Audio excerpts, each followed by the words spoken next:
कितने बड़े बड़े दानी हुए, कितने बड़े बड़े धर्मात्मा हुए, कितने बड़े बड़े सत्कर्मी हुए।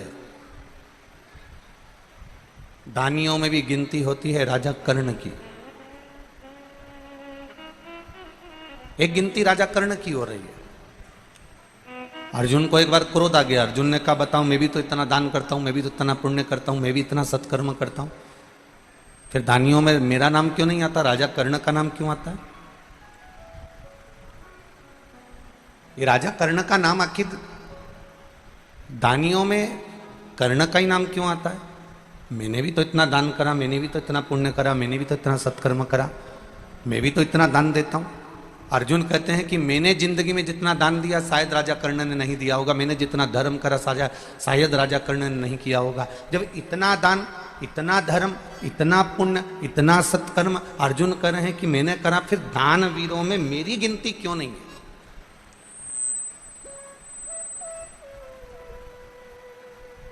कोई जरूरी नहीं है कि आप गाय को रोटी दान दे रहे हो तो तुम्हारी दान वीरों में गिनती होगी। तुमने किसी भूखे को भोजन कराया तो तुम्हें दान वीरों की गिनती में लिया जाएगा? ना ना ना ना, आप अपना कर्म करे जाओ। आप गौ माता को रोटी देते रहो, आप भूखे को भोजन कराते रहो, आप प्यासे को पानी पिलाते रहो, किसी दरिद्र को थोड़ा सा सहयोग करते रहो। ये आप मत कहना कि कोई आपको दानी कहे, कोई आपको सत्कर्मी कहे, कोई आपको दानदाता कहे, ना चाहिए। आप तो अपना कर्म किए जाओ, करो कर। राजा कर्ण, दानवीरों में उनकी गिनती है। अर्जुन को बड़ा बुरा लग रहा है, अर्जुन को ये अंदर से कुछ छूट रहा है कि मेरा नाम दानवीरों में क्यों नहीं है। तब भगवान कृष्ण ने एक लीला रची। भगवान कृष्ण ने एक पर्वत पर बहुत सारा सोना रख दिया, इतना सोने का पर्वत बना दिया, इतना सोने का पर्वत बना दिया, और अर्जुन से कहा अर्जुन ये इतना सारा सोना है, सबको, प्रत्येक गांव के लोगों को बुलाओ और ये सोना दान देते जाओ। अर्जुन ने सारे नगर में डोंडी पिटवा दी कि मेरे पास में सोना दान करना है, आइए और सोना लेकर जाइए। अब सोना लेकर जाओ, सोना लेकर जाओ, सारे नगर में सूचना कर दी कि सोना लेकर जाइए। पूरे नगर में सूचना, गांव के लोग सोना लेने आ रहे हैं, तगाड़ी लेकर आ रहे हैं, बोरी लेकर आ रहे हैं, बारदान लेकर आ रहे हैं, बैग लेकर आ रहे हैं, झोला लेकर आ रहे हैं, खड़े होते हैं। अर्जुन पूछता है तुम्हें कितना चाहिए, तुम्हें क्यों चाहिए? अर्जुन पूछ पूछ कर सोना दे रहा, तोल तोल कर सोना दे रहा। अर्जुन ने सोना दान करना प्रारंभ करा। दान करते करते करते करते अर्जुन थक गया। जब अर्जुन थक गया तो अर्जुन ने कहा प्रभु अब मैं तो दान करते करते थक गया। भगवान ने कहा तो राजा कर्ण को बुला लूं मैं दान करने के लिए? अर्जुन ने कहा उसको बुला लो। अब राजा कर्ण को बुलाया। भगवान कृष्ण ने कर्ण से कहा कर्ण ये सोने का पहाड़ है, सोने का पर्वत है, इसमें सोना ही सोना भरा है, सारे गांव के लोगों को तुम्हें दान देना है। अब राजा कर्ण ने कहा ठीक है प्रभु। राजा कर्ण ने सारे नगर में डोंडी पिटवा दी कि मुझे सोना दान करना है। सब गांव के लोग आ गए और आते से राजा कर्ण ने कहा कि ये सोना पर्वत का पूरा पड़ा हुआ है, जिसको जितना लगे उतना लेकर चले जाओ। और कर्ण ने वहां हाथ जोड़कर बैठ गया। गांव के लोग सोना लेकर जाने लगे। भगवान कृष्ण ने अर्जुन से कहा अर्जुन देख, राजा कर्ण में और तुझ में ये अंतर है कि दूसरे का सोना दान करने को मिल रहा है तो भी तू पूछ पूछ के दान कर रहा है, और राजा कर्ण हाथ जोड़कर बैठकर कह देता है तुम्हारी मर्जी पड़े उतना लेकर चले जाइए। आपकी जितनी मर्जी उतना लेकर चले जाओ, आपको जितना लगता हो उतना लेकर चले जाओ, आपको जितना लग रहा है आप उतना लेकर पहुंच जाओ। कई लोग ऐसे होते हैं मंदिर में प्रसाद बांट रहे हैं, प्रसाद भी मंदिर का, चिरौंजी भी मंदिर की, खोपरा शक्कर भी मंदिर का, सामान भी मंदिर का, उसके बाद भी दानदाता ने दान दिया, मंदिर में प्रसाद दिया, और बांटने वाला भी जब भी बांटने खड़ा होता है तो ये विचार कर कर बांटा इतना सारा क्यों दूं तुझको, चल ये लेकर जा। अपना आया तो थोड़ा ज्यादा दे दिया और पराया आया तो थोड़ा कम दे दिया। यहां शिव महापुराण की कथा कर रही है। जब दानवीरों में गणना हुई राजा कर्ण की दानवीरों में गणना होने का कारण केवल इतना सा था कि राजा कर्ण जब भी दान करता था ये सोचकर दान नहीं करता था कि ये मेरा है। राजा कर्ण दान करता था तो ये सोचकर करता था कि वो पूर्वजों ने दिया है और परमात्मा ने दिया है, तो मैं दान क्यों ना करूं, ये सोचकर दान करता था। जिस दिन घर की बहुएं घर के लोगों को भोजन कराते समय, घर के सास ससुर को भोजन कराते समय, माता पिता को भोजन कराते समय, घर के देवर जेठ को भोजन कराते समय, घर के प्रत्येक व्यक्ति को भोजन कराते समय जिस दिन घर की बहुएं ये जान जाए कि ये भोजन करने वाला मेरा देवर नहीं, ये भोजन करने वाला मेरा जेठ नहीं, ये भोजन करने वाले मेरे सास नहीं, ये भोजन करने वाला मेरा ससुर नहीं, ये भोजन करने वाला तो मेरा देव अधिदेव महादेव है, ये जानकर जिस दिन भोजन कराए तो उस दिन भोजन का स्वाद बढ़ जाता, उस दिन भोजन का स्वाद बढ़ जाता।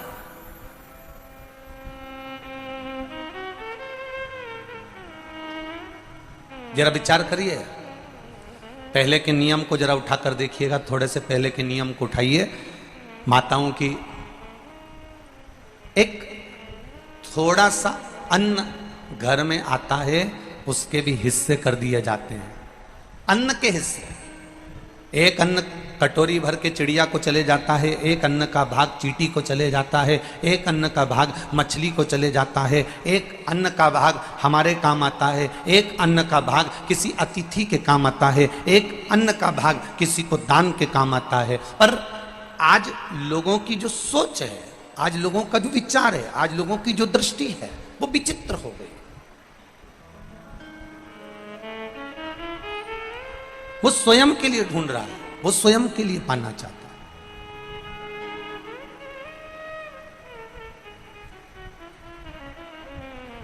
भजन करने वाले कम मिलेंगे। हम तो दूसरे की क्या कहें, हम अपनी भी बात करें। अगर आज के जमाने के नए नवयुवक ब्राह्मणों के बच्चों से कहा जाए कि तुम गुरुकुल जाओ, विद्या अध्ययन करो, वेद पुराण शास्त्र पढ़ो, जाओ यज्ञोपवीत धारण करो, मस्तक पर चोटी धारण करो, माथे पर तिलक लगाओ, जाओ गुरु के दरवाजे पर जाओ और थोड़ी विद्या अध्ययन करो, तो आज के जमाने के नवयुवक बच्चे कहते हैं पिताजी कि हम कर लें, मना नहीं है, काका जी हम कर लें, मना नहीं है। पर दिक्कत केवल इतनी सी है, दिक्कत केवल एक बात की है,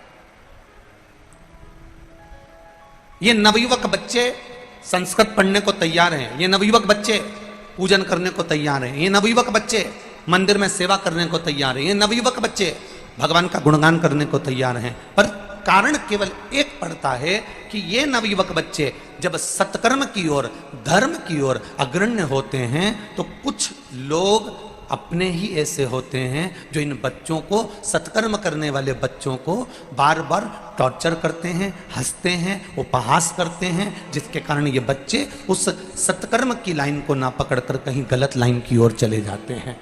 फिर हमको दुख होता है कि ये क्यों हो गया, किस कारण हो गया, कारण क्या बन गया, फिर हमको दुख होता है।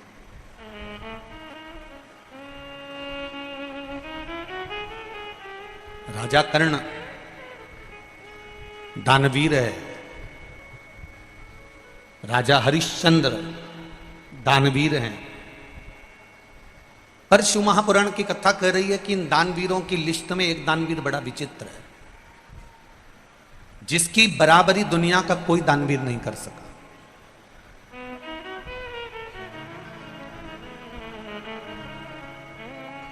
दानवीरों में भी दानवीर, जिसकी बराबरी दुनिया का कोई व्यक्ति आज तक नहीं कर पाया। दानवीरों में कितने बड़े बड़े दानवीर हो गए, कर्ण जैसे दानवीर हो गए, स्वयं हरिश्चंद्र जैसे हो गए, स्वयं दशरथ जी जैसे हो गए, जनक जी जैसे हो गए, ना जाने कितने कितने बड़े बड़े दानवीर हो गए। पर उन दानवीरों में एक दानवीर ऐसा है जिसकी गणना आज तक दुनिया के लोग नहीं कर पाए, आज तक किसी ने नहीं करी, और वो थे दधीचि ऋषि।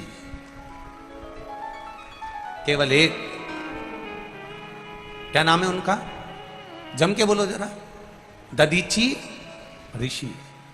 दानवीरों में केवल एक दानवीर इतने प्रबल थे, दधीचि ऋषि, दुनिया के लोगों ने जो दान दिया दिया, दुनिया के लोगों ने जो धन दिया दिया, दुनिया के लोगों ने जो वस्त्र दिया दिया, दुनिया के लोगों ने जो आभूषण दिया दिया, पर दधीचि ऋषि एक ऐसे दानवीर थे जिनके सामने सारे देवता आकर खड़े हुए हैं और जो हाथ जोड़कर कह रहे हैं कि वत्रासुर का अंत करना है और आपके शरीर की हड्डियां चाहिए, शरीर की अस्थियां चाहिए।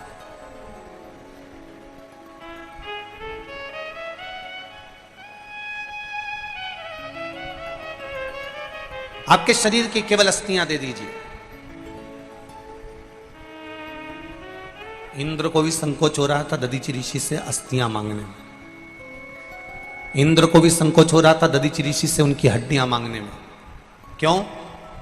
क्योंकि दधीचि ऋषि के जो पिता थे अथर्वा, दधीचि ऋषि के पिता ऋषि अथर्वा और दधीचि ऋषि की माता शांति देवी, जो कि शिव भक्ति में लगे रहते थे। इनकी शिव भक्ति करने का तरीका अलग था। इनकी शिव भक्ति का तरीका बिल्कुल अलग। क्या तरीका था ऋषि अथर्व की शिव भक्ति का? जहां पर बेलपत्री का पौधा मिलता था, जहां बेलपत्री का वृक्ष मिलता था, उस बेलपत्री के वृक्ष के पास मिट्टी की क्यारी बनाते थे।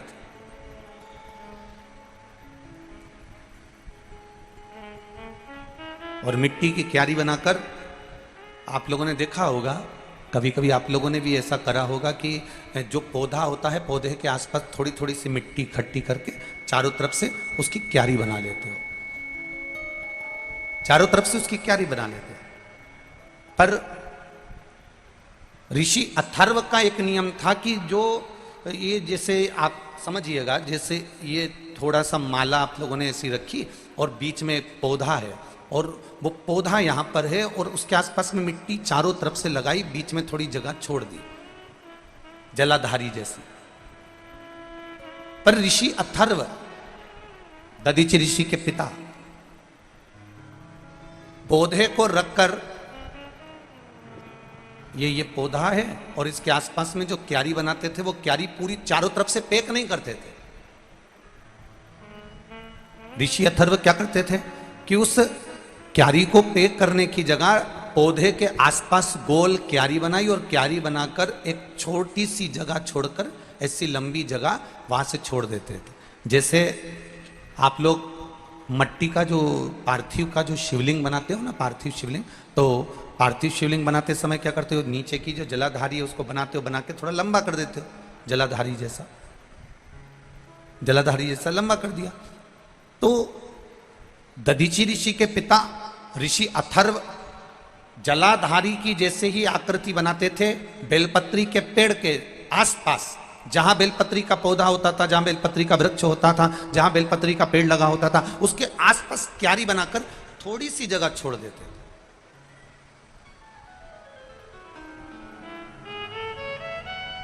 और वो थोड़ी सी जगह छोड़कर ऋषि अथर्व उसी को, बेलपत्री के पौधे को ही शंकर और पार्वती मानकर बेलपत्री के पौधे की ही अर्चना करते थे, उन्हीं का भजन करते, उन्हीं का स्मरण करते थे, उन्हीं का। अभी परसों की कथा में आप लोगों से कहा था, स्मरण होगा आप लोगों को, कि बन सके जिंदगी में तो एक बेलपत्री के पौधे को बड़ा करो, उसको लगाओ, उसकी पूजन करो। अब इसको आप समझ लेना जरा, दधीचि ऋषि के पिता ऋषि अथर्व की कथा को थोड़ा सा ध्यान में उतारिएगा। और जिसने अपनी जिंदगी में एक बार अगर ऋषि अथर्व की कथा को समझ लिया, समझ लो उसको शिव भक्ति का एक आनंद सुख प्राप्त हो गया।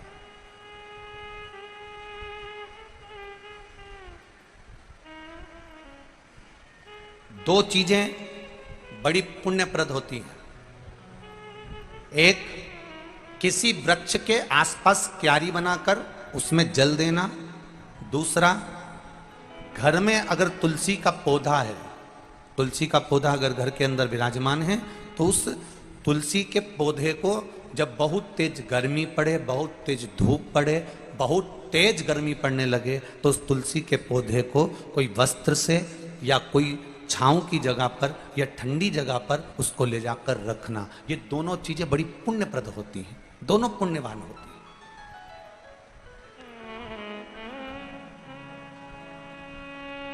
दोनों पुण्यता है।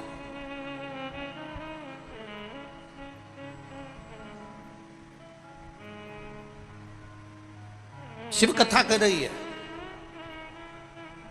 ऋषि अथर्व बेलपत्री के पौधे को ही शिव मानते थे और बेलपत्री के पौधे को ही पार्वती मानते थे। बेलपत्री के पौधे में ही गणेश जी का दर्शन करते थे, बेलपत्री के पौधे में ही कार्तिक का दर्शन करते थे, बेलपत्री के पौधे में ही वो अशोक सुंदरी का दर्शन करते थे, बेलपत्री के पौधे में ही जया, विषहरा, श्यामली बारी, दौतली और देव, इन 5 कन्या का भी दर्शन वो बेलपत्री के पौधे में करते थे।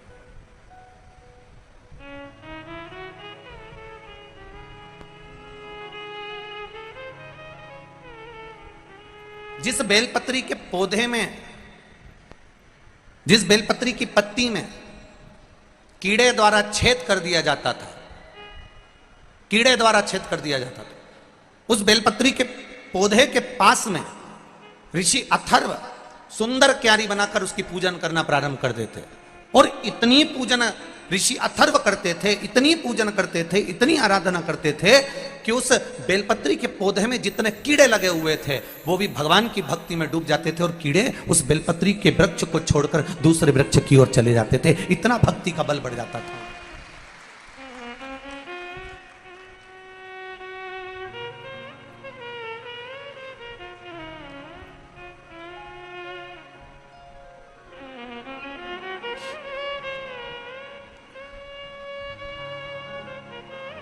जरा समझिएगा इस बेलपत्री की पत्ती का।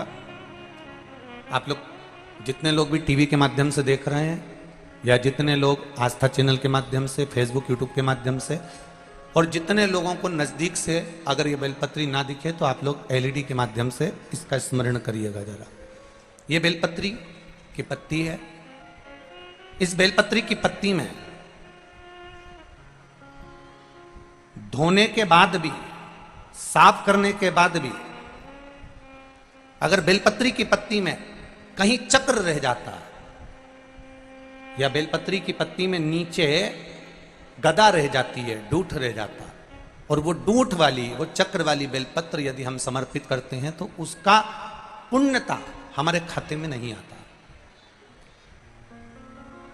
चक्र कैसा और गदा कैसी, डूठ कैसा? बेलपत्री की पौधे की डंडी में से बेलपत्री तोड़ी तो नीचे डूठ रह जाता, देखा है ना माताओं? जम के बोलो जरा, देखा है सबने? उस डूठ को निकाल दिया जाता है, उस डूठ को निकाल कर रख दिया जाता है।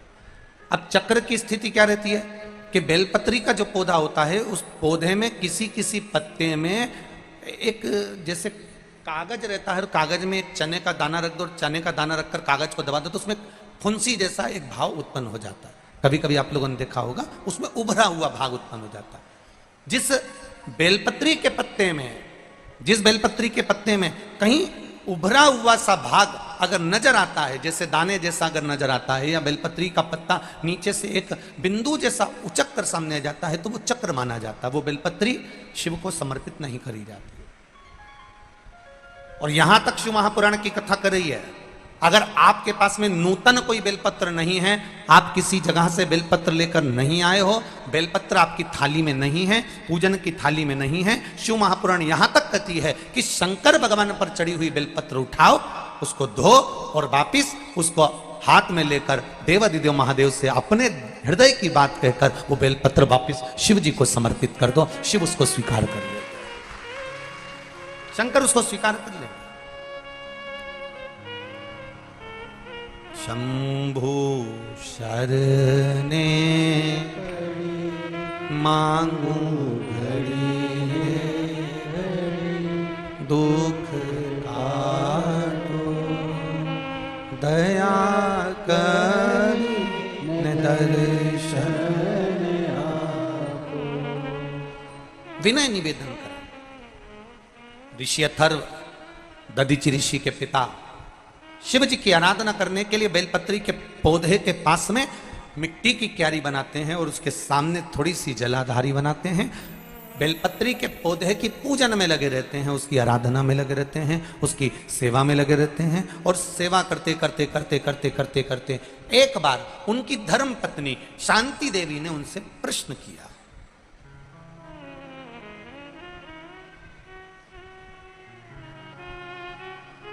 कितनी सुंदर बात। पत्नी पति से बात भी कर रही है तो शंकर भगवान की कर रही है, और एक आज की पत्नी पति से थोड़ी देर भी अगर बात होती है तो केवल सामान लाने की ही होती है। तुम वहां से आ रहे हो तो मैंने पीको पे साड़ी दी है, उठा के लिया। तुम अगर वहां से आ रहे हो तो सब्जी मंडी से आधा किलो गिलकी लिया। अब एक जरा विचार करिएगा, एक ऋषि अथर्व की धर्म पत्नी है जो केवल शिव की चर्चा कर रही है, एक सुदामा जी की पत्नी है सुशीला जो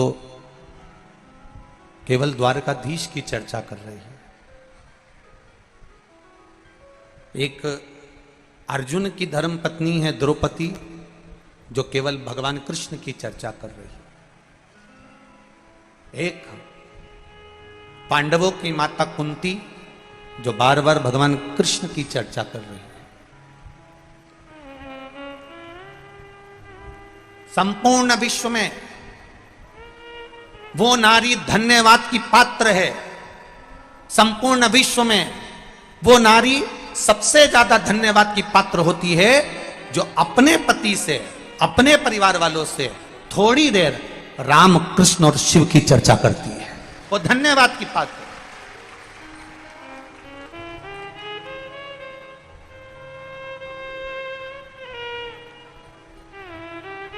और मेरा विश्वास कहता है, बेटमा में ये लाखों की संख्या में जो भक्त आए हैं, आप लोग लाखों की संख्या में यहां पहुंचे हो, तो ये मेरा विश्वास कहता है कि जितने लोग ये देपालपुर, बेटमा, इंदौर क्षेत्र के हैं, ये मेरा विश्वास कहता है प्रत्येक घर में चाहे बहू हो, सास हो, ननंद हो, बेटी हो, दामाद हो, जो भी घर में होगा, मेरा विश्वास कहता है कि आपके घर में प्रतिदिन भले एक बार बात निकले पर शंकर भगवान की बात जरूर निकलती है। ये निश्चितता, ये मेरा विश्वास कहता है, ये मेरा भरोसा कहता है, ये मेरी दृढ़ता कहता है। बोलो री जी सही है कि गलत है? आप रोज दिन भर बात मत करो, पर एक मिनट, एक क्षण, एक पल, एक घड़ी बात जरूर निकलती है।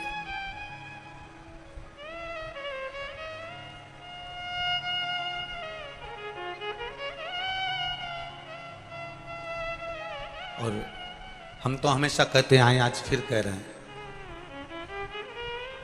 जितनी भी माताएं कथा सुनने के लिए आए, जितनी भी माताएं कथा श्रवण करने के लिए आए, उनसे निवेदन है कि प्रयास करा करो कि अपने घर के पुरुष को भी एक लोटा जल हाथ में देकर शिव मंदिर भेजने का प्रयास करा करो। कारण दिन भर दुकान पर बैठकर वो कमाता है, दिन भर व्यापार वो करता है, दिन भर व्यापार करता है, दिन भर बैठकर कमाता है। सुबह 8-8 बजे से 9-9 बजे से लेकर 12-12, 1-1 बजे तक वो व्यापार करता है। प्रेशर बढ़ा बा। सुबह 8-8 बजे से लेकर 11-11, 12-12 बजे तक वो कार्य करता है। प्रत्येक घर की माता का एक नियम होना चाहिए कि अपने पति से कहे कि 5 मिनट शंकर जी के मंदिर चले जाओ, जो तुम्हारे घर के पास में मंदिर है, जो तुम्हारे घर के करीब में मंदिर है, उसमें जाओ, एक लोटा जल चढ़ा कर। पति पूछेगा क्यों? तू जा तो रही है, तू चढ़ा तो रही है, क्या तेरे जल चढ़ाने से क्या मुझे फल नहीं मिलेगा? पत्नी हाथ जोड़कर कह देना, मैं भोजन करूंगी तो मेरा पेट भराएगा, और तुम भोजन करोगे तो तुम्हारा पेट भराएगा। ये तुम्हारे लिए। पत्नी कमाने नहीं जाती, पति कमाने जाता है, तो झूठ भी उसको बोलना पड़ता है, बेईमानी भी उसको करना पड़ता है, 1 रुपए का 2 रुपया भी उसको करना पड़ता है। छल भी उसको करना पड़ता, कपट भी उसको करना पड़ता। पति की कमाई का, पति की जायदाद का हिस्सेदार पत्नी भी होगी, बेटा भी होगा, पर पति ने जो कर्म करा है उस कर्म का हिस्सेदार कोई नहीं होगा, केवल उस अकेले को भोगना पड़ेगा। इसलिए तुम जाओ, एक लोटा जल लेकर जाओ और जल चढ़ाओ। बहुत विडंबनाओं से भरा हुआ यह मानव का देह और मानव का शरीर है, बहुत विडंबनाओं से भरा हुआ है। मानव का देह, मानव का शरीर बड़ी विडंबनाओं से भरा हुआ है। आज के जमाने में भजन करने वाले कम मिलेंगे, नाम जाप करने वाले कम मिलेंगे, स्मरण करने वाले कम मिलेंगे, कीर्तन करने वाले कम मिलेंगे, भगवान की सेवा करने वाले कम मिलेंगे, दिखावा करने वाले ज्यादा मिलेंगे। अब तुम उसको भी जाने दो। अभी अभी तुम देखो कि इतनी गेहूं की फसल चल रही है, कितनी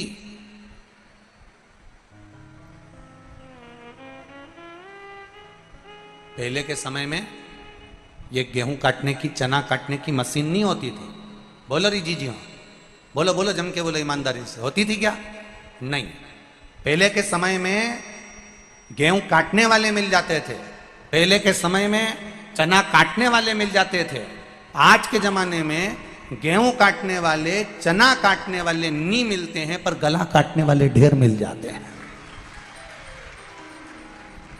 नहीं मिले, इनको ढूंढ ढूंढ के थक जाओ तो नहीं मिलेगा। गेहूं काटने वाला ढूंढो, मिलेगा क्या?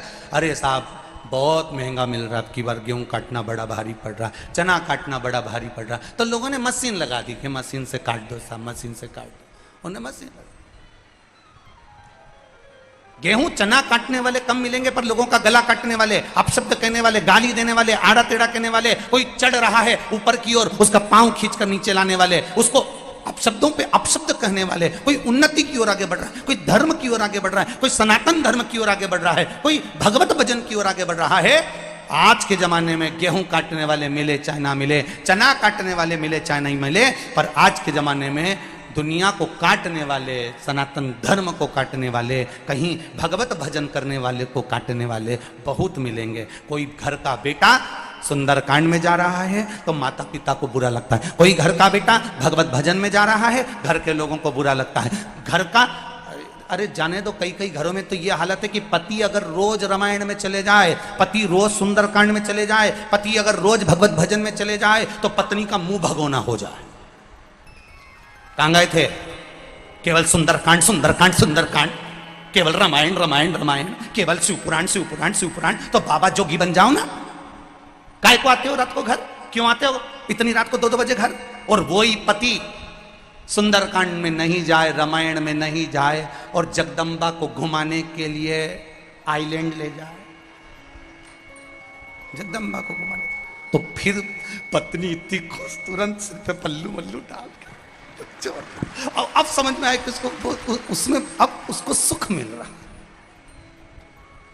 भजन में जाने पर उसको सुख की अनुभूति नहीं हो रही है, रामायण में जाने पर उसको सुख की अनुभूति नहीं हो रही है, शिव महापुराण में जाने पर उसको सुख की अनुभूति नहीं हो रही है। ये हमारी सोच है कि ये रामायण में क्यों जा रहा है, ये भगवत भजन में क्यों जा रहा है, ये कीर्तन में क्यों जा रहा है, ये मंत्र जाप में क्यों जा रहा है। नियम बनाओ बेटमा की माताओं कि अपने घर के एक एक बच्चे को शंकर के मंदिर में भेजने की एक ललकता पैदा करना है कि जा शिव मंदिर में जाकर तू जल चढ़ा, शंकर के मंदिर में जा। अपने पति से एक बार दिन में 24 घंटे में एक बार शंकर की चर्चा करना है, राम की चर्चा करना है, कृष्ण की चर्चा करना है, भगवत भजन की चर्चा करना है। अपने घर में दादियों से निवेदन है, दिन भर बैठकर रोटी खाए, कांदा निपटाए और उसके बाद दांत खुरती जाए, उससे अच्छा है 2 मिनट बैठकर भगवत चर्चा करना है। क्यों करना है? क्योंकि यह भगवत चर्चा ही हमारे जीवन का एक सुख पा जाती है। जब कोई नहीं आता, दुख की घड़ी जब आती है, परिवार, नाते, रिश्ते, कुटुंब, कबीला, ये सब चले जाता है, दूर हट जाता है, तब उस जगह पर तुमने जो शंकर भगवान की कथा सुनी है, शिव मंदिर गए हो, शंकर भगवान की अर्चना करी है, शिव चर्चा करी है, तब उस जगह पर मेरा महादेव आकर खड़ा हो जाता है। फिर कोई नहीं, शिव हो।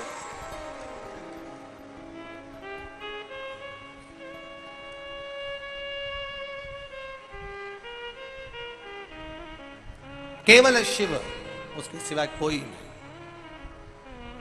और अंत समय प्रभु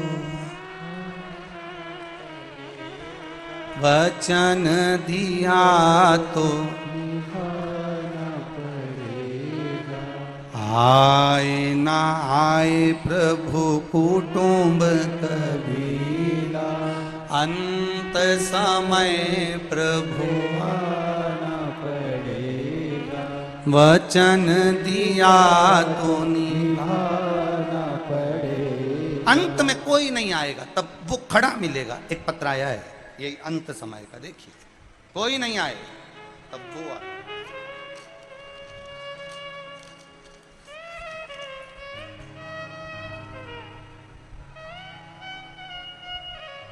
मैं कृष्णाबाई, सोनगरा, गांव दासरी, जिला इंदौर, मध्य प्रदेश। कहीं बैठी हो तो हाथ हिलाइएगा, कहीं बैठी हो तो हाथ हिलाइएगा। मैं कृष्णाबाई, सोनगरा, गांव दासरी, जिला इंदौर। कहीं बैठी हो तो हाथ हिलाइएगा। भोले बाबा की महिमा का क्या बखान करूं गुरुजी। पत्र आप भी पढ़ा करो, हमारे साथ में टीवी पर चलता रहता है पत्र, उस पत्र को अवश्य पढ़ा करो। मैं कृष्णाबाई, सोनगरा, गांव डासरी, जिला इंदौर, मध्य प्रदेश, एमपी से हूँ।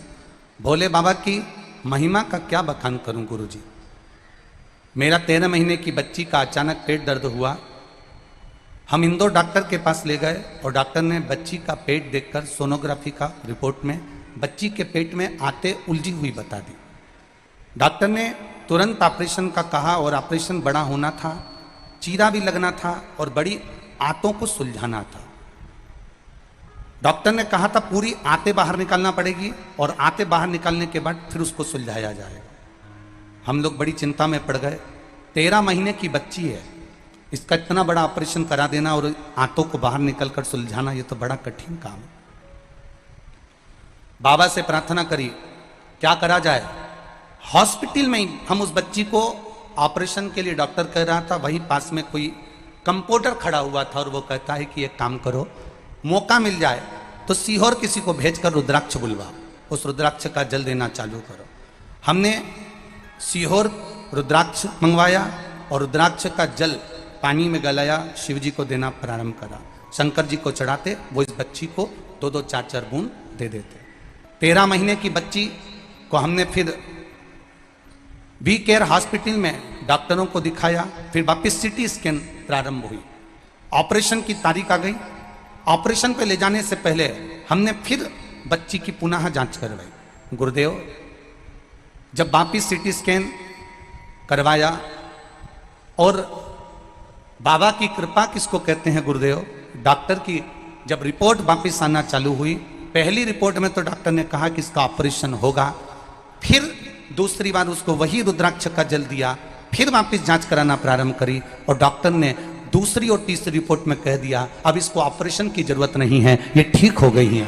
ये शिव तत्व है, ये ओघड़ी है। तेरी कृपा बिना न हिले एक भी अणु, लेते हैं श्वास तेरी कृपा से तनो। बखान क्या करूं मैं राखों के ढेर का, चपटी भगोत में खजाना कुबेरा। हे गंगाधार मुक्ति द्वार ओमकार भोले ओमकार तू, आयो शरण तिहारी शंभु तार तार तू। ये विश्वास आपने अगर आदत डाल दी बच्चों की मंदिर तक जाने की, आपने आदत डाल दी अपने पति की मंदिर तक जाने की, आपने आदत डाल दी अपनी खुद की भी शिव तत्व तक जाने की, तो एक बात अपने ध्यान में लगा कर रखना, परिवार वाले जब तक तुम्हारे पास में धन है तब तक तुम्हारे साथी हैं, कुटुंब वाले जब तक तुम्हारे पास में दौलत है तब तक वो साथी हैं, दुनिया के लोग जब तक तुम्हारा समय अच्छा चल रहा है तब तक तुम्हारे साथी हैं, पर मेरा महादेव तो सुख में भी साथी है तो दुख में भी मेरा महादेव साथी है। वो सुख में भी है, वो दुख में भी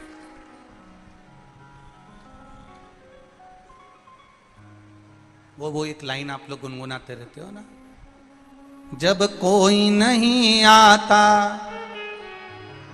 भोलेनाथ आता है, मेरे दुख के दिनों में वो बड़ा काम है। जब दुनिया का कोई ना आवे, सब तरह से जब हार जाओ, तब वो महादेव तुम्हारे साथ में है। ब्रह्मा, मेरे ब्रह्मदेव ब्रह्मलोक में रहते हैं, मेरे भगवान विष्णु वैकुंठ लोक में रहते हैं, पर मृत्यु लोक का अगर कोई देव है तो वो देव अधिदेव महादेव है, बैठा है।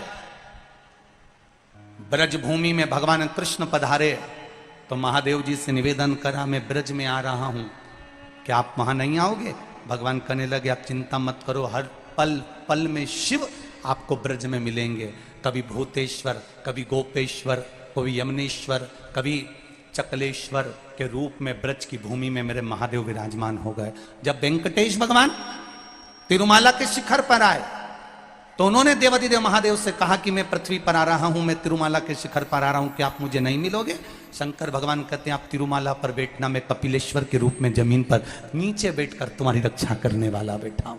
जब बद्रीनाथ आए, भगवान नारायण बद्रीश में पहुंचे तो कहा, मैं केदारेश्वर के रूप में विराजमान होऊंगा। भगवान कृष्ण कहते हैं, मैं द्वारका में जा रहा हूं, क्या आप वहां नहीं आओगे? भगवान कहते हैं, मैं नागेश्वर और सोमनाथ के रूप में विराजमान रहूंगा। ऐसा कोई स्थान, ऐसी कोई भूमि जहां मेरा देव अधिदेव महादेव है ही नहीं, जहां मेरा शिव ना हो, संपूर्ण जगह।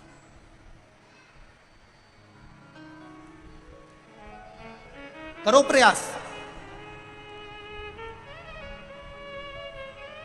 जिंदगी में दुख आए ना, किसी के जाके मत, आगे जाकर मत रोना, किसी के पास मत जाओ।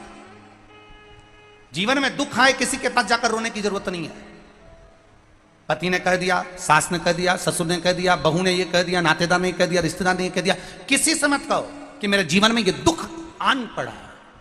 जब सारी दुनिया के लोग कष्ट देने लगे, तब विश्वास रखना कि वो बैठा है, अभी वो आएगा, आएगा। और मेरा महादेव मेरे दुख के घड़ी में, पल में, क्षण में मेरे सामने आएगा।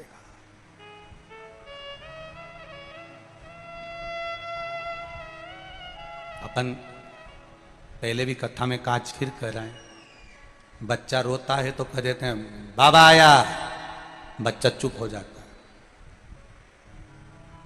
जरा बड़ा बच्चा है, जिद कर रहा है, तो अपन चिल्ला के कहते, बुलाऊं थारा दाई जी के, बुलाऊं थारा बाबू जी के, बुलाऊं क्या? बच्चा जिद करना बंद कर देता। बुलाऊं क्या? बस बच्चे ने जिद करना बंद कर दिया। छोटा बच्चा रो रहा है तो कह दिया बाबा आ रहा है, बच्चा चुप हो गया। उसी तरह जब तुम्हारे जीवन में कहीं तकलीफ, दुख, कष्ट, रोग, बीमारी सामने आकर खड़ी हो जाए, तब कह देना, अब भी आऊं एक लोटा जल चढ़ा के, मेरा बाबा मेरे साथ आएगा और मेरे दुख मिटा कर जाएगा। अभी आऊं, सारी समस्या का हल। जरा जम के बोलो, एक लोटा। अभी आऊं मैं सिंह जी के मंदिर से, अभी आई, 2 मिनट में मैं शंकर जी के मंदिर से दौड़ के, रुक तू, अभी आई।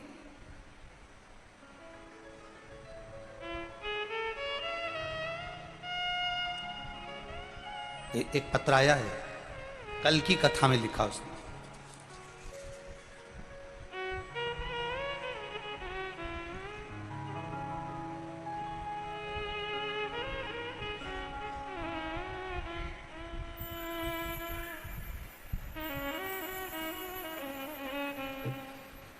अंत समय प्रभु आना पड़ेगा, वचन दिया तो निभाना पड़ेगा। आए न आए प्रभु कुटुंब कबीरा, अंत समय प्रभु आना पड़ेगा, वचन दिया तो निभाना अंत समय प्रभु आना पड़ेगा, वचन दिया तो निभाना पड़ेगा।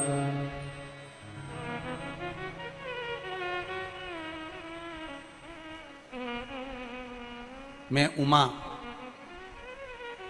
मकवाना, गांव बिजुर, जिला धार से हूं। कहीं बैठी हो तो हाथ हिलाइएगा। मैं उमा मकवाना, गांव बिजुर, जिला धार से हूं। मेरे बेटे को पथरी हो गई थी। मैंने उसे बहुत से अस्पताल में दिखाया। सभी ने हॉस्पिटल में ऑपरेशन करने का बोला सोनोग्राफी के अनुसार, पर बेटा कभी शिव मंदिर नहीं जाता था, कभी शंकर भगवान के मंदिर में बेटा नहीं जाता, शिव जी को जल नहीं चढ़ाता। मेरा विश्वास था भोलेनाथ जी पर। मैंने शंकर जी को जल चढ़ाना प्रारंभ करा, बेलपत्री लाकर बेटे को देना चालू करा। उसने पहले तो बेलपत्री खाई नहीं, रख दी, अलमारी के ऊपर पटक दी, खाई नहीं। फिर मैंने देखा कि अलमारी पर बेलपत्र पड़ी है, उसको मैंने उठाकर पीस कर बेटे को दे दी। बेलपत्र खिलाने की आदत डाली। गुरुदेव, रात्रि के 11 ही बजे थे, 3 दिन ही निकले थे और बेटे की पथरी यूरिन के माध्यम से निकलकर बाहर हो गई और बेटे को भी विश्वास जागृत हो गया कि शिव कुछ है। अब मेरा बेटा भी रोज मंदिर जाता है और जल चढ़ाकर आता है। ये शिव तत्व, ये शंकर और घड़ी है। एक पत्र में किसी ने लिखा है कि बाबा देवादिदेव महादेव पर जल चढ़ाने का, उस जल की महत्वता को जानने का मौका मिला है शिव तत्व के माध्यम से। पहचानो उसको। ऋषि अथर्व कुछ नहीं कर रहे हैं, केवल बेलपत्री के पेड़ के आसपास में क्यारी बनाकर उसकी पूजन कर रहे हैं। कुछ मत बन रहे तुमसे करते। आप शंकर भगवान को एक लोटा जल नहीं चढ़ा सकते, आप शंकर भगवान को एक बेलपत्र नहीं चढ़ा सकते, आप शंकर भगवान को एक चावल का दाना नहीं चढ़ा सकते, आप शंकर भगवान के मंदिर तक भी नहीं जा सकते। तो शिव महापुराण की कथा कहती है उसके शिखर का दर्शन मात्र कर लिया तो भी देवादिदेव महादेव कृपा कर दिया। केवल शिखर का दर्शनम, शिखर दर्शनम सर्व पापनाशनम, मात्र शिखर का दर्शन कर कर भी हम सुख पा सकते हैं, केवल शिखर। ऋषि अथर्व और शांति देवी दोनों बैठे हैं। शांति देवी ने अपने पति से प्रश्न किया। यह प्रश्न आपके जीवन में भी होना चाहिए। कभी कभी एकांत में बैठो, पति तुम्हारे साथ बैठा हो, बच्चे तुम्हारे साथ बैठे हो, परिवार वाले तुम्हारे साथ बैठे हो, तो नियम बना लो कि 5 मिनट दिन भर 24 घंटे में सबकी चर्चा करो, तो 1 मिनट ऐसा निकालो जिस 1 मिनट में हम परमात्मा की चर्चा करें, 1 मिनट में हम भगवान की चर्चा करें। 1 मिनट निकाल लो बस ऐसा। 24 घंटे में से 1 मिनट भी अगर भगवान की चर्चा का तुमने निकाल लिया, 1 मिनट भी भगवान की कथा का, भजन का, कीर्तन का, स्मरण का निकाल लिया, तुम्हारा जीवन सार्थक हो गया। और मेरी माताओं से निवेदन है, 24 घंटे मंदिर में जाकर मत बैठना। मेरी माताओं से निवेदन है, कोई तीर्थ में जाकर तुम 24 घंटे मत बैठो, तुम घर छोड़कर कहीं मत जाओ।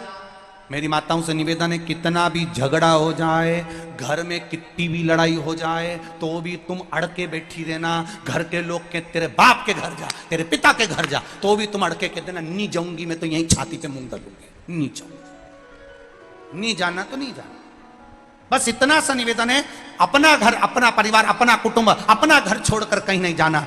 घर में रहो, परिवार में रहो, कुटुंब में रहो, कबीले में रहो। बस अगर मंदिर तक भी परिवार के लोग नहीं जाने दें तो घर में बैठकर भगवान की भक्ति, श्री शिवा, बोलो बोलो बोलो, श्री शिवा नमस्तु, श्री शिवाय नमस्तु, श्री शिवाय नमस्तु, श्री शिवाय नमस्तु, श्री शिवाय नमस्तु।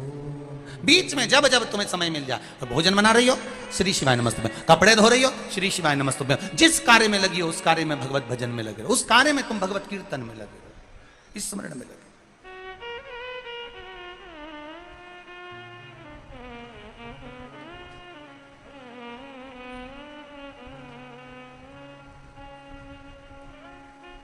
महाराज शांति देवी ने प्रश्न किया अपने पति से स्वामी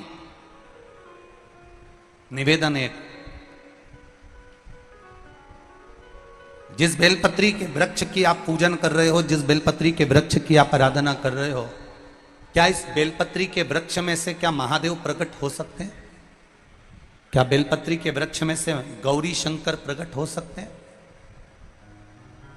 ये केवल ऋषि अथर्व की पत्नी नहीं बोल रही है, ये अपने घर के बच्चे भी बोलते हैं। क्या करोगी मंदिर जाकर? क्या करोगी लोटा भर जल चढ़ाकर? क्या शंकर जी को जल चढ़ाने से ऐसा हो जाता है? क्या शिव जी पर रुद्राक्ष का जल चढ़ाने से वो अमृत तत्व प्राप्त कर लेता है? क्या शंकर भगवान को चावल चढ़ाने से ऐसा हो जाता है? क्या शिव जी को चंदन लगाने से ऐसा हो जाता है? हम उनसे निवेदन करेंगे कि किसी कोई तुमको ज्ञान दे कि ऐसा करने से ऐसा होता ही नहीं है, होता ही नहीं है, होता ही नहीं है, तो उसके हाथ जोड़कर कहना, भैया हम तुझसे ज्ञान लेने नहीं आए, हम तुझसे ये कहने नहीं आए कि तू मंदिर जा, हम तो केवल इतना कहना चाहते हैं, तू जो प्रश्न कर रहा है, क्या शिव जी पर बेलपत्र चढ़ाने से ऐसा होता है? क्या शंकर भगवान को धतूरा चढ़ाने से ऐसा होता है? क्या शंकर जी को चंदन चढ़ाने से ऐसा होता है? उसको एक बात कहना, तेरा प्रश्न का उत्तर तेरे पास है, तू 2 महीना लगातार देवादिदेव महादेव के मंदिर जाके बता, शंकर जी का गुणगान गाकर बता, फिर मेरे सामने प्रश्न कर कर आना कि ये ऐसा हो सकता है क्या? पहले तू जा, प्रश्न मत करो, मंदिर तक जाओ, उसकी चौखट तक जाओ। राजा चंद्रसेन के सामने मंदिर की चौखट थी और राजा चंद्रसेन मंदिर की चौखट के सामने खड़ा रहता था, दूर से प्रणाम करता था राजा। क्यों? क्योंकि राजा को मालूम था मैं अंदर जाऊंगा तो ब्राह्मण देवता मुझे देखेंगे और सोचेंगे कि राजा आया है, राजा आया है तो ज्यादा दान चढ़ा के जाएगा। मैं मंदिर के अंदर जाऊंगा, ब्राह्मण जन को लगेगा कि राजा आया है तो थोड़ा ज्यादा चढ़ा कर जाएगा, ये मुझे अच्छा नहीं लगेगा, ये मुझे श्रेष्ठ नहीं लगेगा, इसलिए मैं मंदिर के अंदर भी नहीं जाता, राजा बाहर से निकल जाता।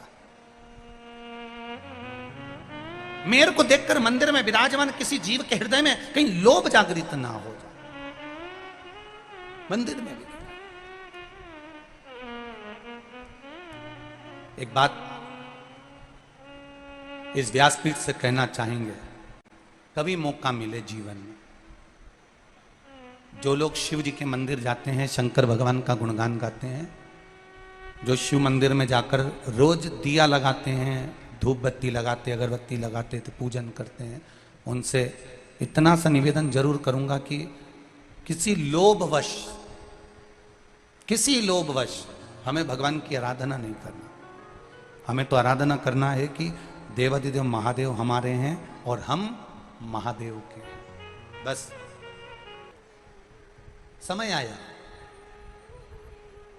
ऋषि अथर्व जी की धर्मपत्नी शांति के गर्भ से बेटे ने जन्म लिया जिसका नाम दधीची।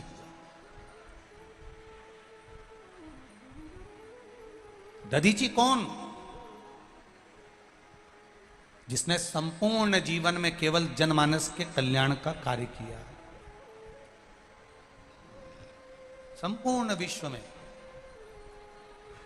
परमार्थ का कार्य किया, परमार्थ। अभी आपको कथा में कहा था, दुनिया में बहुत बड़े बड़े दानी होंगे पर दधीची ऋषि ऐसा कोई दानी नहीं होगा। कई लोग कहते हैं ब्राह्मण, साधु, गुरु, संत, सन्यासी, तपस्वी, साधक, उपासक, कई लोग कहते हैं ये ब्राह्मण, ये साधु, ये सन्यासी केवल लेना जानते हैं, देना नहीं जानते। कई लोग ठिठोली उड़ाने के लिए, हंसी उड़ाने के लिए कह देते हैं कि ब्राह्मण, साधु, गुरु केवल लेना जानते हैं, देना नहीं जानते। पर शिव महापुराण की कथा कहती है कि संतों में भी संत और ऋषियों में भी ऋषि और ब्राह्मणों में भी ब्राह्मण, दधीची ऋषि ऐसे थे कि उनके बराबर दुनिया में कोई दान नहीं कर पाया, जिसने अपनी हड्डियों का दान तक दे दिया, जिन्होंने अपनी अस्थियों का दान दे दिया। आप शिव जी को कुछ दे रहे हो, शंकर भगवान आपको क्या दे? एक पत्र आया है, देखिए। पहले इस पत्र में जो फोटो वेंटिलेटर पर पड़ा है उसको देखिए। इस पत्र के अंदर मैं गीता गोड़, ग्राम बालोदा, टाकुन, सावेर इंदौर से आई हूँ। कहीं बैठी हो तो हाथ हिलाइएगा। आप ही हैं? दोनों हाथ ऐसे हिला दो एक बार। गीता गोड़, ग्राम बालोदा, टाकुन। एक बार वापिस हाथ हिला दो ऐसा। मैं सावेर इंदौर से आई हूँ। पहले फोटो देखिए। एलईडी पर भी फोटो चल रहे होंगे और आस्था चैनल पर भी फोटो चल रहे होंगे। पहले वेंटिलेटर पे जो फोटो पड़ा है वो देख लीजिए कि व्यक्ति वेंटिलेटर पे किस हालत में पड़ा हुआ। इन्होंने पत्र में लिखा, मेरे बाबा महाकाल की कृपा क्या होती है गुरुजी, ऐसी बड़ी कृपा जिंदगी में कभी नहीं देखी।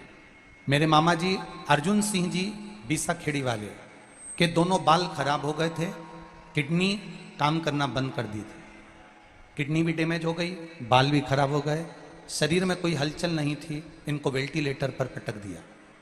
वेंटिलेटर ने भी सपोर्ट करना बंद कर दिया, शरीर में हलचल होना बंद हो गई, श्वास धीरे धीरे रुकने लगी।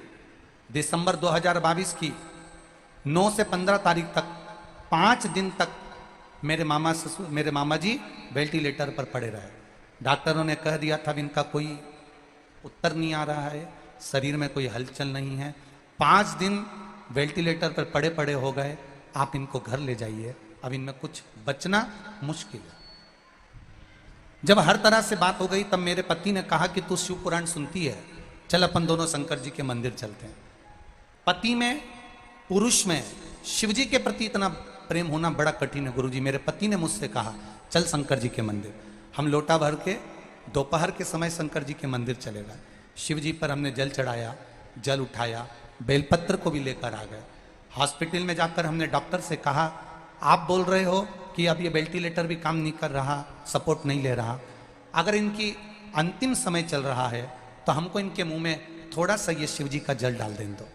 चारों तरफ मशीनें लगी हुई थी, पूरी नलियां लगी हुई थी। उनको डॉक्टर ने मना कर दिया कि हम हॉस्पिटल में कोई पानी इनके मुंह में नहीं देने देंगे। जब बहुत विनती करी, हमने कहा एक काम करो, ये गंगा जल समझकर उनको अंतिम बिंदु में दे दीजिए। हमने डॉक्टर से विनय करा, तब डॉक्टर ने कहा ठीक है आप दे दो। 2 बूंद शंकर जी पे चढ़ा हुआ जल कान में श्री शिवाय नमस्तुभ्यम कहकर उनके मुख में डाला।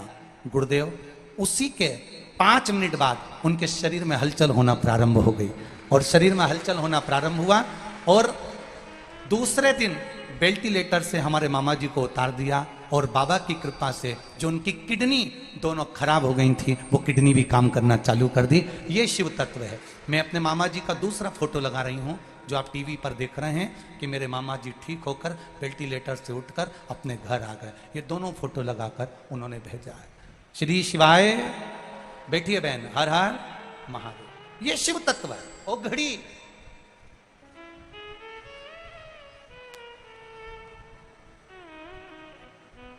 फिर निवेदन करूंगा कि बेटमा की इस पावन धरा पर विधायक श्री विशाल जी पटेल, श्री जगदीश जी पटेल इस पावन शिव महापुराण की कथा को करवाए हैं।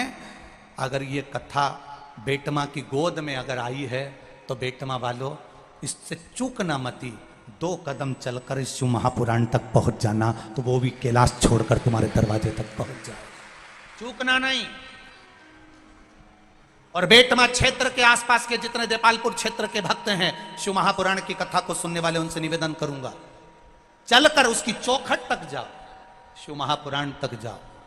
उसके द्वार तक जाकर क्या मिलेगा ये तो आपको बाद में मालूम पड़ेगा। लोग कहते हैं गुरुजी आप कहते हो कि 3 महीने में बाबा देता, क्यों नहीं देता? एक बच्चे ने 3 महीने क्या 1.5 महीने का वर्णन करा। देखिए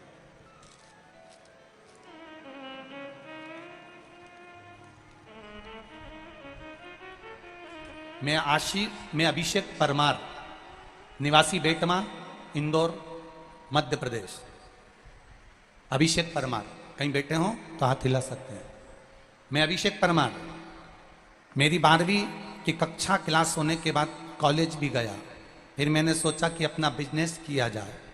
मैंने मेरा स्टार्टअप किया अपने नगर बेटमा में ही। मैंने काम धंधा चालू करा, कुछ ही समय चला और मेरा वो कार्य चल नहीं पाया। हताश हो गया, सब कुछ करने का मन अब छोड़ दिया। बहुत कुछ करना चाहा गुरुजी पर नहीं हो पाया। जब हार गया तब मेरी माता ने कहा कि तू एक काम कर, अब तेरा अगर बिजनेस नहीं चल रहा, काम नहीं चल रहा, तो एक लोटा जल शिव जी को चढ़ाना प्रारंभ कर। मैं रोज अपनी माता के कहने पर एक लोटा जल चढ़ाना प्रारंभ कर दिया। जिसके पास जाता था वो मुझे धुतकार कर भगा देता था, जहां जहां जाता था वहां से लोग मुझे धक्कन मार कर भगा देते थे। पर जब से शिव जी को जल चढ़ाया, मेरे काम ने ऐसी उन्नति पकड़ ली गुरुदेव, जो धुतकारते थे आज वो मुझे गले से लगाते हैं। ऐसा मेरा महादेव है, ऐसा मेरा शिव तत्व है, ये मेरा शंकर, ये मेरा उघड़ी है। नहीं आए कोई,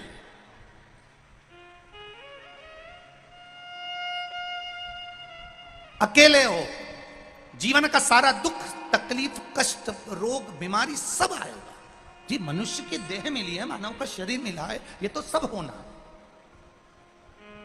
पर जब सब छोड़कर चले जाएं, तब आखिरी में शमशान में भी जब सब छोड़कर चले जाते हैं, तब मेरा महादेव अकेला रहता है आपके साथ, कोई नहीं रहता। उसी तरह अंत समय में भी आपके सुख और दुख में भी मेरा महादेव रहता है।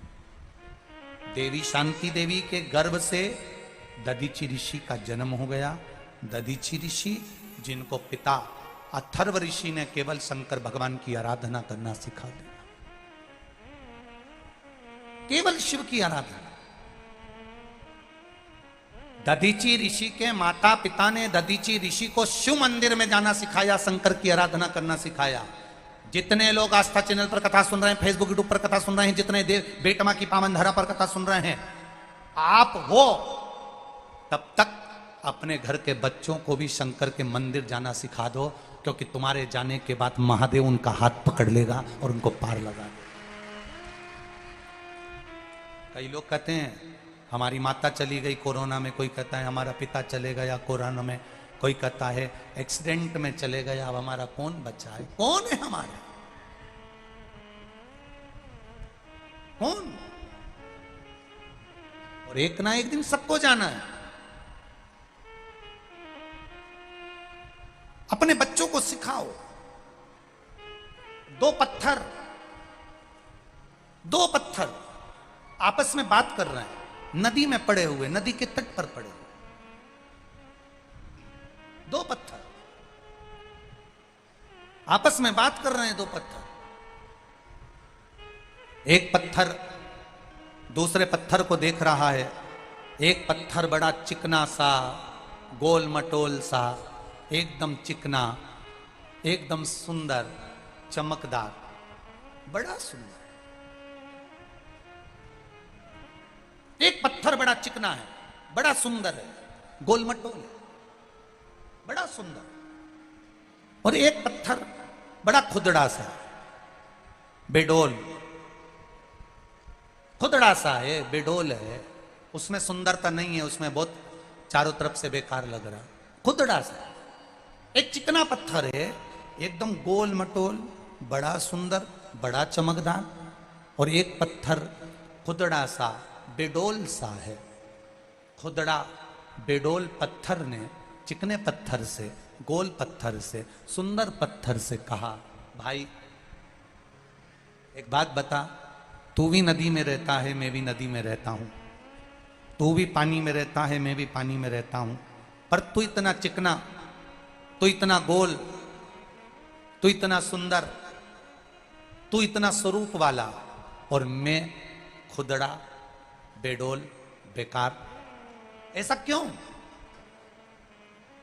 कारण क्या है? क्या कारण? चिकने पत्थर ने कहा, भाई देख, मैंने नदी के पानी के साथ चलना प्रारंभ किया। नदी के पानी के साथ चिकना पत्थर करा है, गोल पत्थर करा है, चमकदार पत्थर करा है, मैं नदी के पानी के साथ चला हूं। बहुत दुनिया के थपेड़े मुझे पड़े हैं, पानी ने मुझे बहुत थपेड़े दिए, बहुत गहराई में रहा, लुढ़कता रहा, चलता रहा, और कहीं गिरा पड़ा, पानी ने मुझे काटा, बहुत बहुत संघर्ष मैंने किया, तब जाकर मैं ये चिकना गोल सुंदर चमकदार हो पाया हूं। तू बता, तू पानी में बहा, तू बता क्या पानी के थपेड़ों को तूने सहा? तू बता क्या तूने पानी में पानी की धार के साथ में चलता रहा? नहीं। खुदड़े पत्थर ने, बेडौल पत्थर ने कहा मैं तो एक जगह पर बैठा रहता था, पड़ा रहता था, पानी आए तो ठीक, नहीं आए तो ठीक। बस गोल चिकने सुंदर चमकदार पत्थर ने कहा मेरे को दुख भी आया, तकलीफ भी आई, कष्ट भी आया, पर मैंने रुका नहीं, चलते गया चलते गया चलते गया। इसलिए सुंदर बनकर मंदिर में मूर्ति के रूप में पूजा गया और तू खुदड़ा इसलिए रह गया क्योंकि तू बैठा की बैठा। आए जीवन में संघर्ष आएगा, जीवन में दुख आएगा, जीवन में तकलीफें आएंगी, जीवन में कष्ट आएगा। आप चलते जाइए, बढ़ते जाइए। दुनिया के लोग आप पर ताने देंगे, दुनिया के लोग आपको गाली देंगे, दुनिया के लोग आपको अपशब्द कहेंगे, दुनिया के लोग आपको आड़ा टेढ़ा बोलेंगे, दुनिया के लोग आपको दिन रात कोसेंगे, तो भी तुम्हें पानी के वेग के साथ में चलते जाना है, चलते जाना है। जब चलते जाओगे तो एक दिन मंदिर की मूर्त के रूप में पूजा जाओगे। जो रुक गया रुक गया, जो हार गया। चलो बढ़ो, कहे कहने वाले। आग लगे बस्ती में, बोलो बोलो जम के बोलो जरा, अपन रहो मस्त। हाँ, किसके चक्कर में पड़ना होती।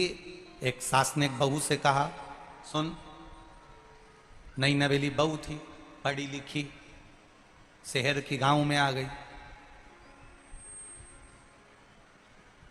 अब शहर की बहू गांव में आई तो कहा कि बेटा तू पढ़ी लिखी है, तुझे मक्खन बिलोना आता है? हाँ मम्मी आता है। मशीन लगा दो, मशीन से बिलो। ठीक है, मैं तेरे लिए एक मशीन खरीद के ला दूंगी मक्खन की, पर अभी तो तू हाथ से बिलो लेगी ना बेटा? हाँ मम्मी। कैसे बिलोते हैं? सास बैठ गई, मटकी सामने रखकर ऐसे रस्सी से बिलोने लगी। बहू को भी दिखा दिया, देख इसमें ऐसे ऐसे बिलोना है और छाछ को ऐसे बिलोती रहना। हाँ मम्मी। अब नई नवीली बहू, छोटी सी बिंदी लगी, सिर पे पल्लू डला, कान में कुंडल पहना, गले में हरवा, हाथ में चुड़ला, बैठ गई पाटा के ऊपर और बिलोती रही बिलोती रही बिलोती रही, बिलोते बिलोते। अब बहू ने कभी जिंदगी में ऐसा मक्खन तो नहीं निकाला था। उसकी मम्मी मशीन लगा देती थी, शहर में मक्खन निकाल लेती। अब इसने जो मक्खन निकला तो मटकी के अंदर जो देखा कि मक्खन आया, प्रसन्न हो गई कि जिंदगी में पहली बार तो मक्खन निकाला और इतनी जल्दी आ गया, तो बड़ी खुश हुई। हवाई लगा दी सासू को, सासू मां, सासू मां। हाँ बेटा, मक्खन आ गया। जो बोली मक्खन आ गया। सास गुस्से में लाल, झड़झड़ाती हुई आई, सिर पे पल्लू लेके एक दिया धर के। कल की आई, ससुर का नाम लेती है। अब इसको क्या मालूम था कि मेरे ससुर का नाम मक्खन है। कल की आई, ससुर का नाम लेती है। आगे से नाम लिया तो जीवान खींच दूंगी मैं, सोच के रखना। जी मां, गलती हो गई, क्षमा कर दीजिए। अब 3 दिन बाद फिर सासू ने कहा जा छाछ रखी बिलो लो, जो बिलो ने फिर बैठी, फिर मक्खन। अब चक्कर में पड़ी, क्या बोलूं। थोड़ी देर बाद आवाज लिखा कर बोली, सासू मां, ओ सासू मां। सासू बोली क्या है? ससुर जी हंडी में आ गए। अब बोले तो बोले क्या, अब ये बोले कि मक्खन आ गया तो फिर थप्पड़ पड़े, तो इससे अच्छा बोल दिया ससुरा हंडी में पड़ा है। हंडी में पड़ा हो जाता है कभी कभी, सोच में, विचार में, दृष्टि में एक कहीं ना कहीं क्रम तत्व की अनुभूति हो जाए। भजन में जो सुख मिले, दुनिया के लोग अब शब्द कहेंगे, ताने देंगे, गाली देंगे, आड़ा टेढ़ा बोलेंगे, पर आप एक चिकने पत्थर में अगर बदलना चाहते हो, आप अपना स्वरूप बदलना चाहते हो, तो उसमें जल की धार के साथ आपको बहते चले जाना है, अग्रण्य बढ़ते चले जाना है। बढ़ो आप, भजन कीर्तन सत्संग स्मरण करते चलो। आज कथा में आदरणीय संजय भैया शुक्ला जी पधारे हैं, भाभी जी भी आई हैं। हम इनको एक बात के लिए बहुत हमेशा साधुवाद देते रहते हैं कि आप अपने क्षेत्र में कथा करवाकर, सत्संग कराकर, भगवान शिव की भक्ति कराकर संपूर्ण क्षेत्रवासियों को हमेशा भगवत भजन में डुबो कर रखते हैं। और आज विशाल भैया पटेल को हम भी इस बात के लिए साधुवाद देंगे कि अगर ये शिव महापुराण की कथा संपूर्ण क्षेत्रवासियों के कल्याणार्थ और एक आनंद की अनुभूति कराने वाली है, जो बेटमा की इस पावन धरा पर सिद्धेश्वर बाबा की कृपा से हो रही है, ये शिव तत्व है। करो भजन, करो कीर्तन, करो मंत्र जाप और भजन भोले बाबा का करते रहोगे तो संसार सागर से तरते रहोगे। दधीचि ऋषि का जन्म, दधीचि ऋषि की उत्पत्ति, दधीचि ऋषि का जन्म हुआ। माता पिता ने समझा दिया कि शंकर जी की आराधना करना है, शिव तत्व को जानना है, एक लोटा जल लेकर भगवान देवादिदेव महादेव के पास पहुंचना है, शंकर का गुणगान करना है, कुछ ना बने आपसे, शिव के मंदिर भी जाते ना बने, लोटा भर जल चढ़ाते भी ना बने, तो प्रयास करना कभी टीवी पर भी शिव महापुराण की कथा आ रही हो तो थोड़ा सा वॉल्यूम बढ़ाकर उसकी भक्ति में टीवी के सामने भी दम जाना, उतने में भी सुख की अनुभूति हो जाएगी। करो भजन, करो इसमें भक्ति।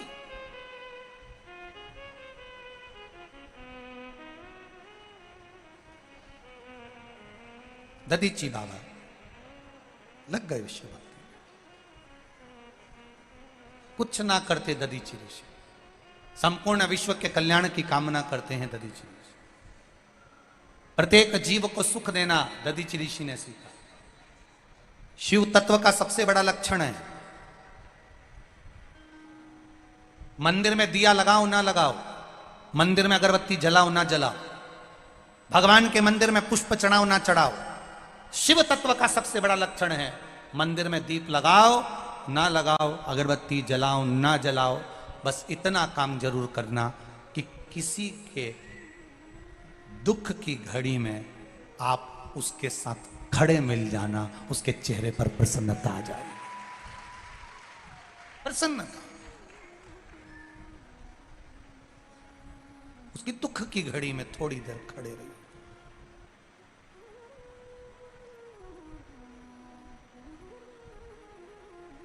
आया दुख आया है, चले जाएगा, वापिस सुख भी आ जाएगा, पर आप उसकी दुख की घड़ी में अगर 2 क्षण खड़े हो गए ना तो वो जिंदगी भर नहीं भूल पाएगा, जिंदगी भर नहीं भूल सकता, जिंदगी भर। आप खड़े होइए उसके दुख की घड़ी में, थोड़ा सा तकलीफ आए, थोड़ा सा कष्ट आया और आप वहां जाकर खड़े हो गए तो वो अपने आप को बलवान समझता है कि मेरे साथ में ये खड़े हैं, मेरे साथ ये खड़े हैं, कदम से कदम मिलाकर खड़े। दुख की घड़ी में खड़े हुए, मत जलाओ दिया अगर कहीं नहीं जला सकते, मत लगाओ अगरबत्ती नहीं लगा सकते, पर किसी के चेहरे पर प्रसन्नता लाकर रख दीजिए, किसी के चेहरे पर स्माइल लाकर रख दीजिए। जब आप किसी के चेहरे पर प्रसन्नता लाकर रख दोगे, स्माइल लाकर रख दोगे, किसी के चेहरे पर अगर खुशी लाकर दे दोगे तो वो मंदिर में दिया लगाने से भी बड़ा सुख प्राप्त हो जाएगा आपको, वो मंदिर में दिया लगाने से बड़ा आनंद प्राप्त हो जाएगा आपको। आप लगा दो उसके चेहरे की प्रसन्नता। वो कहे भला किसी का कर ना सको तो बुरा किसी का मत करना, फूल नहीं बन सकते तो तुम कांटे बनकर मत रहना। अच्छा बन सके अच्छा करिए, प्रयास करिए। शिव कथा कर रही है, भगवान शंकर का गुणगान कर रहा है, गुणवदान कर रहा है, बड़े आनंद के साथ शिव तत्व कह रहा है। दधीचि ऋषि ने कुछ नहीं करा, एक काम करा जो शंकर भगवान को प्रिय था, किसी के चेहरे पर दुख ना आए, किसी के चेहरे पर कोई मायूसी ना रहे, उसके चेहरे पर प्रसन्नता रहे। शिव जी को प्रसन्न करने का एक सबसे बड़ा लक्षण है, आप दूसरे के चेहरे पर प्रसन्नता लाकर दे दीजिए, शंकर आप पर प्रसन्न हो जाए।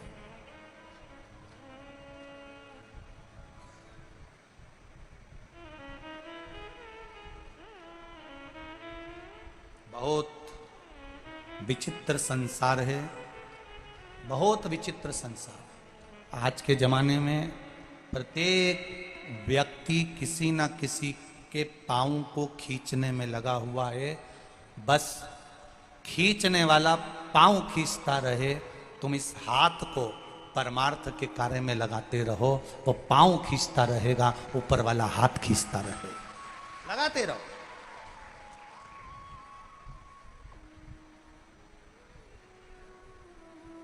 मेरे भोले तेरा सहारा है, मेरी नैया का तू किनारा है। आप लगे रहो सत्कर्म की ओर, आप लगे रहो भजन की ओर। दधीचि ऋषि कर रहे हैं भजन, भगवान शिव की भक्ति में लगे हुए हैं, परमार्थ कार्य में लगे हुए हैं, स्मरण में लगे हुए हैं, संकीर्तन में लगे हुए हैं, मंत्र जाप में लगे हुए हैं। तप करते करते करते करते करते करते दधीचि बाबा आनंद सुख को पाते पाते समय आया और दधीचि ऋषि जो शिव तत्व को पाने के लिए कर रहे थे, वो परमार्थ के कार्य के साथ में कर रहे थे। परमार्थ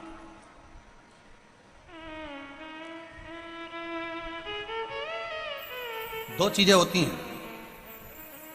एक व्यक्ति भजन करता है तो भगवान के लिए करता है, और दूसरा व्यक्ति ऐसा होता है जो भजन करता है तो दिखावे के लिए करता है।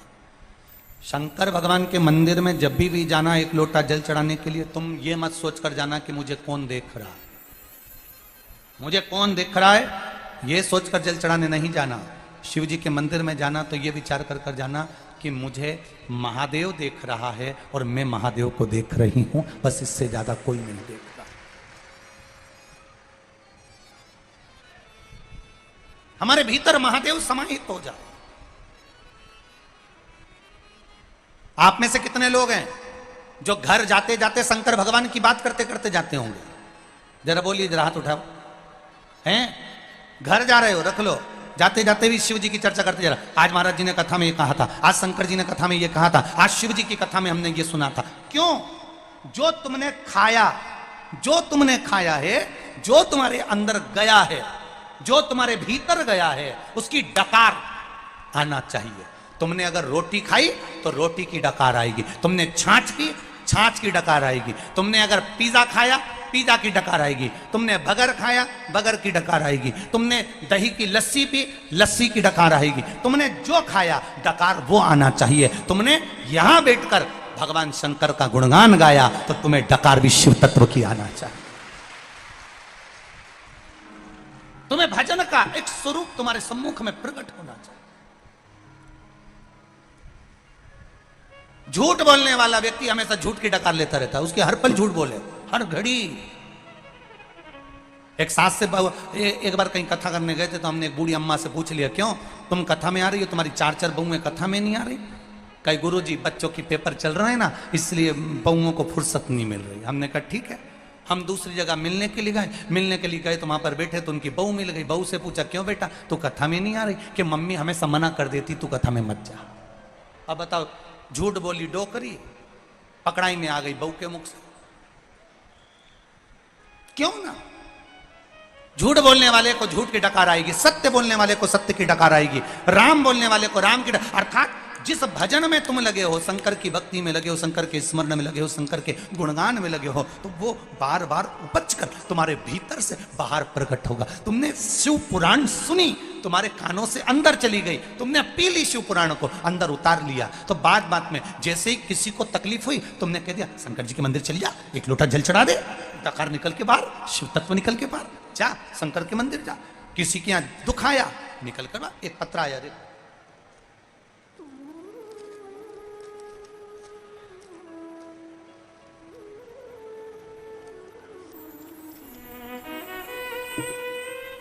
पत्र, देखिए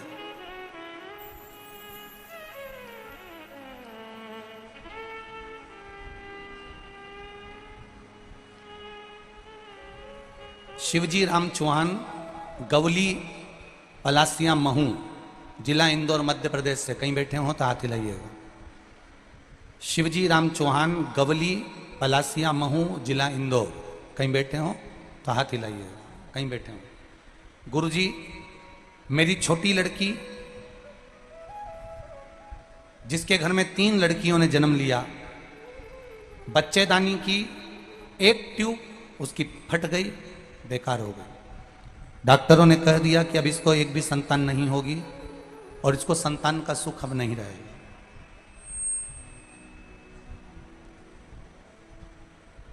ऑपरेशन का डॉक्टर ने बोल दिया और कहा कि इसकी बच्चेदानी भी खराब हो गई है, इसको संतान का सुख नहीं है। बेटी के घर में 3 बेटियां थीं। बेटी की आंख में हमेशा जल रहता था कि मेरे यहाँ पुत्र नहीं और मेरे अब बच्चे को जन्म भी नहीं दे सकती। गुरुदेव, पशुपति नाथ के व्रत का मैं क्या वर्णन करूं। मेरी बच्ची की बच्चेदानी खराब हो चुकी थी, ट्यूब खराब हो चुका था, संतान का कोई सुख नहीं था। 3 बेटियां होने के बाद अब उसका कोई चांस नहीं कि इसको संतान हो गई। फिर भी पड़ोसन के कहने पर इसने पशुपति व्रत कर लिया और पशुपति व्रत करने के बाद बस 3रा व्रत पूर्ण हुआ और इसका गर्भ ठेर गया। अब देखिए गुरुदेव, गर्भ ठेरा, बच्चेदानी खराब, संतान नहीं होना थी तो भी गर्भ ठेर गया। बाबा की कृपा देखिए, इसके 2 पशुपति व्रत और हुए और बाबा की कृपा ऐसी हुई 31 सितंबर 2022 को मेरी बेटी के गर्भ से एक बेटे ने जन्म ले लिया। ये शिव तत्व है, ये शंकर, ये ओ घड़ी। उस बेटे का मैं फोटो भी लगा रही हूं। बेटे ने जन्म लिया, डॉक्टर ने कहा कि तुम्हारी बेटी का गर्भाशय खराब था, संतान जो हुई है इस बच्चे के फेफड़े काम नहीं कर रहे हैं, ये बच्चा दूसरे बच्चे जैसा नहीं रहेगा, बच्चा हाथ पैर से विकलांग रहेगा, ये बच्चा स्वस्थ नहीं रहेगा। गुरुदेव, सुनते से ही घर का व्यक्ति सीहोर गया, कुबेरेश्वर धाम पर जाकर बाबा से विनती करी। वहां कंकर शंकर को प्रणाम कर कर बाबा से मांग कर एक बेलपत्र और एक रुद्राक्ष लेकर आ गए। हम बहुत प्रार्थना करें तब जाकर वहां के लोगों ने हमें रुद्राक्ष दिया। हम उस रुद्राक्ष को लाए, पानी में गलाकर शिव जी को चढ़ाए, उसको बच्चे के शरीर पे लगाना प्रारंभ करा कि बाबा इसके फेफड़े खराब हैं और बच्चा हाथ पैर से विकलांग रहेगा, ये डॉक्टर कह रहे हैं। गुरुदेव, बाबा का क्या गुणगान करूं, मेरे जो बच्चा है वो हाथ पैर से भी ठीक हो गया और डॉक्टर कह रहे हैं उसका फेफड़ा भी काम करना प्रारंभ कर दिया। ये शिव तत्व जिसका फोटो मैं उस बच्चे का लगा रहा हूं। इसलिए बेटमा में हम यहां प्रणाम करने के लिए बाबा को आए। हर हर शिव तत्व को जानो, कहे आपका भजन, आपकी भक्ति, आपकी दृढ़ता, आपका विश्वास जब प्रबल हो तो उसका एक आनंद अपने आप समाहित, अपने आप। शिव महापुराण की कथा कहती है, दधीचि ऋषि ने अपने भजन के बल को बढ़ाया और दधीचि ऋषि के भजन के बल को जो बढ़ाया, केवल भजन का बल कैसे बढ़ सकता है। तो शिव कथा कह रही है कि परमार्थ का कार्य कर कर कितना कितना ये बेटमा नगर के आप थोड़ी थोड़ी दूर पर जाके देखो, बेटमा नगर के एक एक व्यक्ति ने पानी के प्याउल खोल रखे हैं। थोड़ी थोड़ी दूर पर जाकर देखो, कोई पोहा बांट रहा है, कोई सामग्री बांट रहा है, कोई कुछ बांट रहा है। भक्तों के लिए कितनी व्यवस्था करके रखी। एक बार बेटमा वासियों के लिए जोरदार ताली बजाकर स्वागत करें। आज इन्होंने अपने धन का सदुपयोग करा है। कमाने के लिए तो जिंदगी पड़ी है, दुकान चलाने के लिए जिंदगी पड़ी है, जोड़ जोड़ कर अलमारी में रखने के लिए जिंदगी पड़ी है, पर आज इन शिव भक्तों के लिए जो शंकर के गण हैं, जो कथा सुनने आ रहे हैं, इन शिव भक्त के लिए जिन्होंने अपनी तिजोरियों के खजाने खोल दिए हैं, बाबा उनके घर में वैसे ही कुबेर का भंडार भर देगा। ये शिव तत्व है, यह औघड़ी है। धन्यता है आपकी, बहुत बहुत साधु बात है, बहुत बहुत साधु। शिव तत्व है महाराज शंकर। दधीचि बाबा ने परमार्थ कार्य, भजन किया, स्मरण किया, कीर्तन, मंत्र जाप और साथ में कुछ परमार्थ का कार्य करते रहो, करो।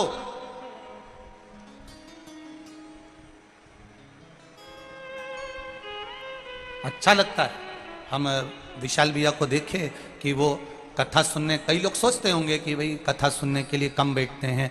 हम उनको साधुवाद देना चाहेंगे विशाल पटेल जी को कि साधुवादता है आपकी। कथा आप सुन रहे हो, चलते फिर से सुन रहे हो, जरूरी है कि ये पूरे भक्त आपके क्षेत्र के, आपके यहाँ कथा श्रवण करने आए हैं, तो किसी को कष्ट ना हो, इसलिए चलते फिरते आप इनको देखते रहें, बहुत जरूरी है। एक क्षेत्र के विधायक के नाते आपका यह क्रम श्रेष्ठ है। आते जाते पूछना चाहिए, कोई तकलीफ, कोई कष्ट, देखो कि कहां व्यक्ति बैठ रहा है, कहां जा रहा है, कहां आ रहा है, यह आपकी क्रमता होना चाहिए, श्रेष्ठता है। बहुत बहुत साधुवादता है आपको इसके लिए, बहुत साधुवाद। शिव तत्व की ओर दधीची ऋषि चले। दधीची बाबा ने तब साधना का बल बढ़ाया, भगवान शिव की अविरल भक्ति को बढ़ाया और शिव भक्ति की ओर अग्रता करी है। दधीची ऋषि ने भगवान की अविरल भक्ति को साधा है। दधीची ऋषि भगवान की अविरल भक्ति को साध रहे हैं, भजन में तल्लीन है, कीर्तन में तल्लीन है। और जब कीर्तन के बल को बढ़ा दिया गया, सुख पा लिया गया, तब एक आनंद की अनुभूति हुई।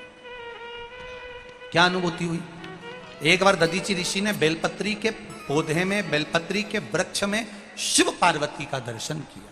वो शिव पार्वती जिनका मंगल विवाह हिमालय राज ने किया, वो शिव पार्वती। भगवान देवादिदेव महादेव भगवान शंकर और पार्वती जी आ रहे हैं। जोरदार ताली बजाकर स्वागत करिए।